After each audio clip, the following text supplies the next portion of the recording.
las 10 sorpresas de la guerra que estamos viendo ahora de Occidente y les va a encantar esta sesión. El 24 de febrero de 2022, Vladimir Putin anunció por televisión que las tropas rusas entraban en Ucrania.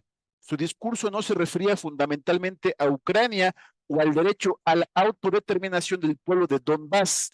Más bien fue una apuesta contra la OTAN. Y para quien a lo mejor no había entrado a estos talleres, simplemente recordar que lo que está en rojo, pues le damos preponderancia geopolítica. Esto que acabo de comentar es muy relevante. Fue una apuesta contra la OTAN. Ahorita tenemos que desmenuzar esto que estamos diciendo. Pero en esencia, se los digo de una vez, pues fue la profilaxis de Rusia ante el avance de la OTAN, más que de algún modo buscar que los pueblos de Ucrania oriental estuviesen salvaguardando su soberanía. No es cierto que así fue como comenzó. Más bien fue una apuesta contra la OTAN. E incluso, acuérdense que Robert Kennedy Jr. lo admitió. Ya ven, Robert Kennedy Jr., quien dijo recientemente que o si Rusia colocara misiles en México, pues Estados Unidos tendría que invadir a México, ¿no? Como diciendo, es verdad, lo que hicieron los rusos está más que justificado, dado que Estados Unidos colocó arsenal de la OTAN muy cerca de la frontera de Rusia. A nivel militar tiene todo el sentido. Entonces, vean, Putin explicó por qué no quería que Rusia se viera sorprendida, como en 1941, esperando demasiado el inevitable ataque. Recuerden el ataque sorpresa que sufrió la que en ese momento era la Unión Soviética desde Alemania. Ya ve que Hitler traiciona a Stalin. La continua expansión de las infraestructuras y el despliegue militar de la OTAN en Ucrania eran inaceptables para Rusia. Acuérdense que muchos de estos cursos tienen que ver con la técnica militar, la jerga militar y los conceptos militares. El discurso de Putin, acuérdense, dio validez histórica y jurídica de su decisión, pero también reveló la superioridad técnica de Rusia gracias a los misiles hipersónicos. Si había llegado el momento de que Rusia actuara, era porque tenía superioridad estratégica.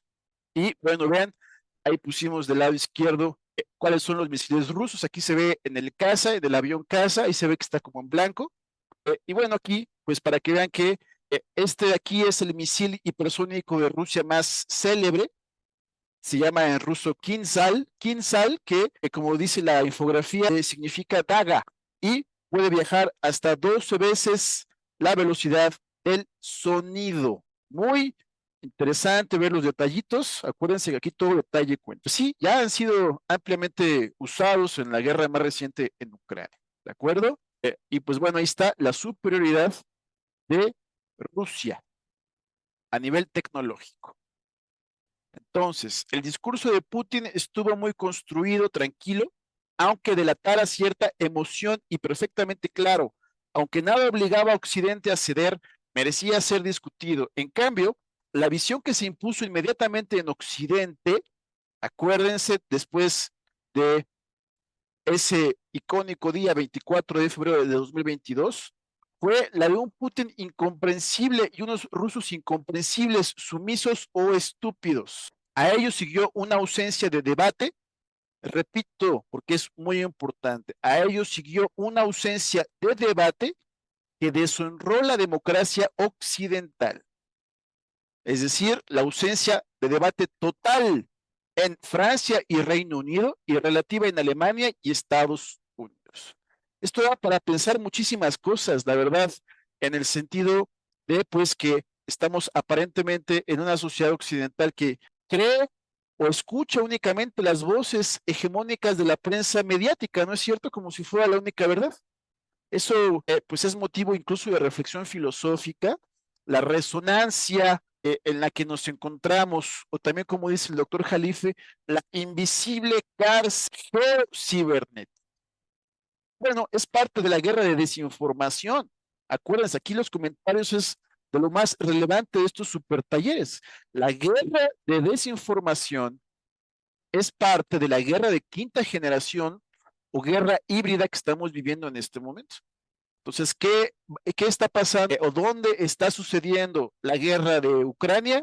En nuestros celulares, ¿de acuerdo? Entonces, es importante que se sepa este aspecto porque es parte de lo que vamos a platicar un poco más adelante. No hay antítesis, simplemente hay una línea discursiva que la gente asume y ya ese es de algún modo lamentablemente el nivel que se tiene de la percepción de los temas políticos y militares, no digo países, digo Occidente, y están los que ya acabo de mencionar. Si estamos en una jaula de reverberancia, o como se dice, reverberación de conocimiento y de noticias. Estamos enjaulados en esa pequeña red de información muy limitada y pues no nos permite ver la gran panorámica, the big picture. Eso es lamentable porque quiere decir que pues el ser humano es prisionero de su propia desinformación. Palabras muy fuertes. Bueno, las sorpresas de la guerra que son 10. Como la mayoría de las guerras, especialmente las mundiales, esta no se desarrolló según lo previsto. Ya nos ha deparado muchas sorpresas. El autor enumera 10 sorpresas principales. Número 1, el estallido de la guerra real propiamente dicha en Europa, esa sí nos sorprendió a todos, un acontecimiento sin precedentes para un continente que se creía instalado en la paz perpetua. Y yo ahí incluso creo que ningún analista pensó que Rusia iba a comenzar la operación especial y por tanto, pues sí, a todo mundo en la comunidad de inteligencia le sorprendió el hecho, pero bueno, ahí está a considerar, importante. Entonces, la guerra ya se dio en Europa. Ahorita ya está normalizada, pero en ese momento era inconcebible. 2, los adversarios enfrentados en esta guerra, Estados Unidos y Rusia. Durante más de una década, China había sido designada por Estados Unidos como su principal enemigo. Obviamente que esto obedece a políticas exteriores de acuerdo a las teorías de la geopolítica. Obviamente que también en estos super talleres podemos hacer una crítica al autor si es necesario, como en un momento lo vamos a procurar. Vean, luego, tercera sorpresa, la resistencia militar, que bueno, la número 2 ni siquiera es tan sorpresiva porque ya sabemos que hay una teoría de Brzezinski, rusófoba. Ya saben todo lo que hemos dicho en el curso de Introducción a la Geopolítica, de no asimilación de Rusia respecto a Estados Unidos, de máxima animadversión contra Rusia. Ese es Brzezinski, es lo que estamos viendo ahorita. Número 3, la resistencia militar de Ucrania. Todo el mundo esperaba que fuera rápidamente aplastada. Eso sí es un hecho, también hay que pues darlo a difundir, ¿no? Pero bueno, ahí también se entiende, ¿no? Dado todo el apoyo que han tenido desde Estados Unidos y en los demás países de la OTAN. Que mucha gente dice OTAN, pero yo voy a decir OTAN, ¿de acuerdo? Aunque esté mal dicho, creo que suena mejor. La resistencia económica de Rusia, vean, la resistencia económica de Rusia. Se anunció que las sanciones, especialmente la exclusión de los bancos rusos del sistema SWIFT, pondrían al país de rodillas. Pero esto demostró una fe ridícula en nuestra omnipotencia financiera. Entonces, ahí, ¿qué es lo relevante? Recuerden ustedes que el SWIFT es que la Society for Worldwide Interbank Financial Telecommunication. Y ya saben que es pues este sistema en el que los aliados occidentales pueden transmitir o más bien hacer transacciones financieras, transferir dinero, ¿no es cierto? Entonces, esto es muy importante que lo conozcan, es esencial. En el curso de geopolítica, pues no tenemos tiempo de verlo, pero aquí sí lo podemos recordar. Entonces, por favor, tomen nota el acrónimo de SWIFT. Ahí está, ¿no? Society for Worldwide Interbank Financial Telecommunication.